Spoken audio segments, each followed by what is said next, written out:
Selamat pagi semuanya. Perkenalkan, saya Pelda Rolnya Lapitu. Saya adalah mahasiswa keperawatan semester 2. Nah, di sini saya akan melakukan penyuluhan yang berjudul Pentingnya PHBS atau Perilaku Hidup Bersih dan Sehat di Masa Pandemi. Sebelumnya di sini ada yang tahu pengertian dari PHBS? Tidak, Kak. Nah, jadi PHBS itu adalah sebuah perilaku sehat yang dimana kita memiliki pengetahuan, sikap, dan tindakan proaktif untuk memelihara dan mencegah risiko terjadinya penyakit, sehingga dapat melindungi diri dari ancaman penyakit yang dipraktikkan atas dasar kesadaran sebagai hasil pembelajaran yang menjadikan seseorang atau keluarga dapat menolong diri sendiri di bidang kesehatan dan berperan aktif dalam mewujudkan derajat kesehatan masyarakat. Jadi, berdasarkan definisi PHBS, adalah upaya untuk mewujudkan kesehatan anggota keluarga agar tahu, mau, dan mampu melaksanakan perilaku hidup bersih dan sehat. Next. Nah, jadi di sini PHBS memiliki 10 indikator apa saja. Yang pertama, yaitu persalinan ditolong oleh tenaga medis. Tenaga yang dimaksud di sini adalah dokter, bidan, dan tenaga paramedis lainnya, sebagai penolong pertama dalam proses lahirnya janin bayi, pemotong tali pusat, dan keluarnya plasenta. Hal ini dikarenakan masih ada kelompok masyarakat yang masih mengandalkan tenaga non-medis untuk membantu persalinan seperti dukun bayi. Padahal seperti kita tahu, dukun bayi selain tidak aman dan penanganannya pun tidak steril dan dikhawatirkan beresiko. Sebelumnya di sini apakah ada yang bersalin dibantu oleh dukun bayi atau semuanya melahirkan dibantu para medis? Tidak, Kak. Tidak pernah dibantu dukun punya medis. Nah, bagus. Berarti itu adalah kita sudah melakukan salah satu indikator dari PAD tersebut. Yang kedua yaitu memberi ASI eksklusif.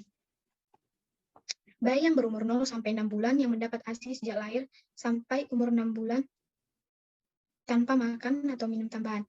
Karena ASI adalah makanan alamiah berupa cairan dengan kandungan gizi yang cukup dan sesuai untuk kebutuhan bayi, sehingga bayi tumbuh dan berkembang dengan baik. Semoga ibu-ibu di sini anaknya semua dikasih ASI eksklusif ya, karena itu sangat berperan penting dalam pertumbuhan anak. Nah, yang ketiga yaitu menimbang bayi setiap bulan.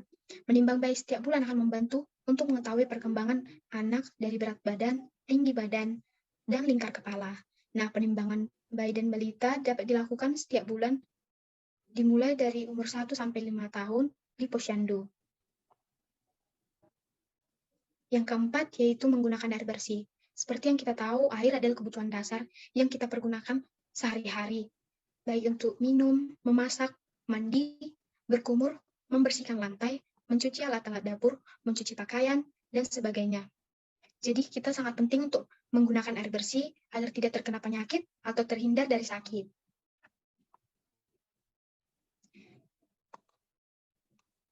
Yang kelima yaitu mencuci tangan dengan air bersih dan sabun. Mencuci tangan di air mengalir dan memakai sabun dapat menghilangkan berbagai macam kuman dan kotoran yang menempel di tangan, sehingga bersih dan terbebas dari kuman. Dan mencuci tangan setiap kali, dan kita melakukan hal ini dalam setiap kali sebelum makan dan melakukan aktivitas yang menggunakan tangan, seperti memegang uang, hewan, setelah buang air besar, sebelum memegang makanan, maupun sebelum menyusui bayi. Pada situasi berkembangnya virus corona seperti saat ini, cuci tangan menggunakan sabun dengan air mengalir adalah keharusan. Mencuci tangan harus memperhatikan aturan dengan membersihkan seluruh bagian dari tangan menggunakan jamban sehat. Nah,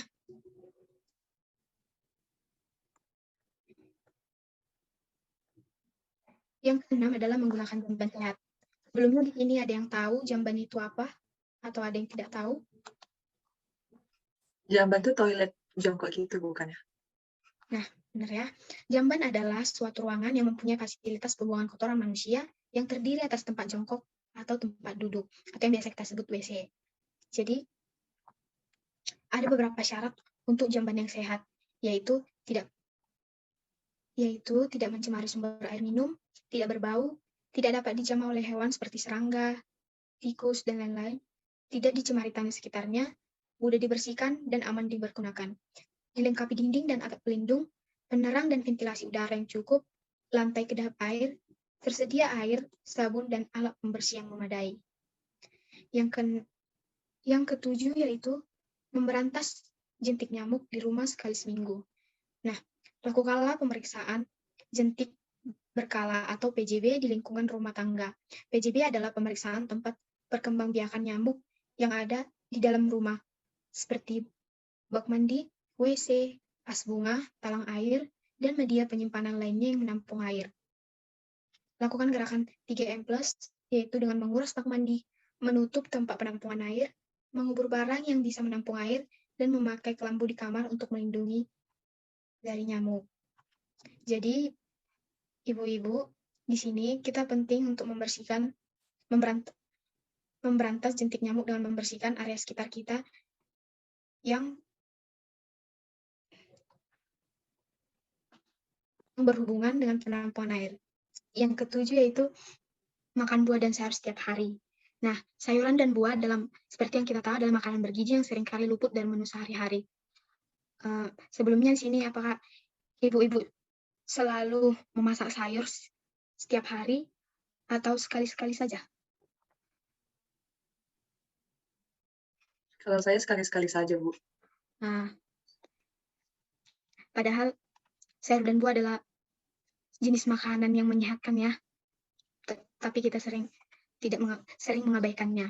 Dan sisi harga juga lebih terjangkau daripada sumber protein hewani.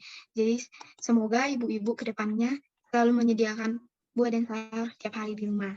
Nah, selain itu, buah dan sayur juga mengandung vitamin dan mineral yang mengatur pertumbuhan dan pemeliharaan tubuh. Yang ke-9 adalah melakukan aktivitas fisik setiap hari. Nah, melakukan aktivitas fisik, baik berupa olahraga, adalah kegiatan yang mengeluarkan tenaga yang sangat penting bagi pemeliharaan kesehatan fisik, mental, dan mempertahankan kualitas hidup agar tetap sehat dan bugar sepanjang hari. Jenis aktivitas yang bisa kita lakukan yaitu dalam kehidupan sehari-hari yaitu olahraga ringan, jalan kaki, jogging, berkebun, dan lain-lainnya. Kita harus sering melakukan aktivitas fisik biar tubuh kita sehat, apalagi di masa pandemi sekarang.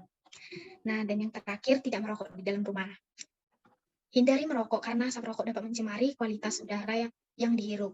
Karena di dalam satu puntung rokok yang dihisap akan dikeluarkan lebih dari 4.000 bahan kimia berbahaya.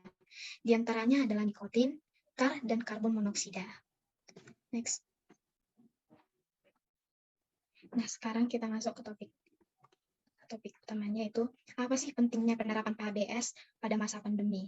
Nah, tentu sangat penting. Karena apa? Karena perilaku ini akan membuat masyarakat jauh lebih kuat atau produktif dalam berkegiatan sehari-hari. Lanjut.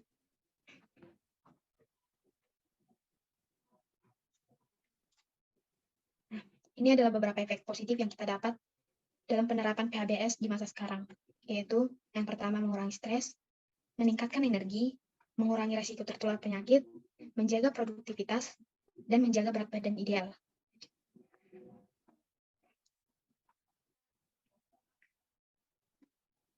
Nah, dalam kondisi pandemi yang terjadi di Indonesia saat ini, pola perilaku hidup bersih dan sehat sangat penting. Karena PHBS menjadi salah satu upaya mencegah terjadinya penyebaran yang semakin meluas. Tentunya jika kita melakukan PHBS secara disiplin, korban yang berjatuhan akan semakin berkurang setiap harinya.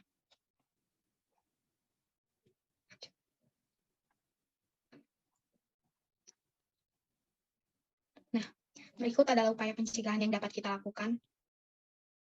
Yang pertama yaitu mencuci tangan dengan metode 6 langkah.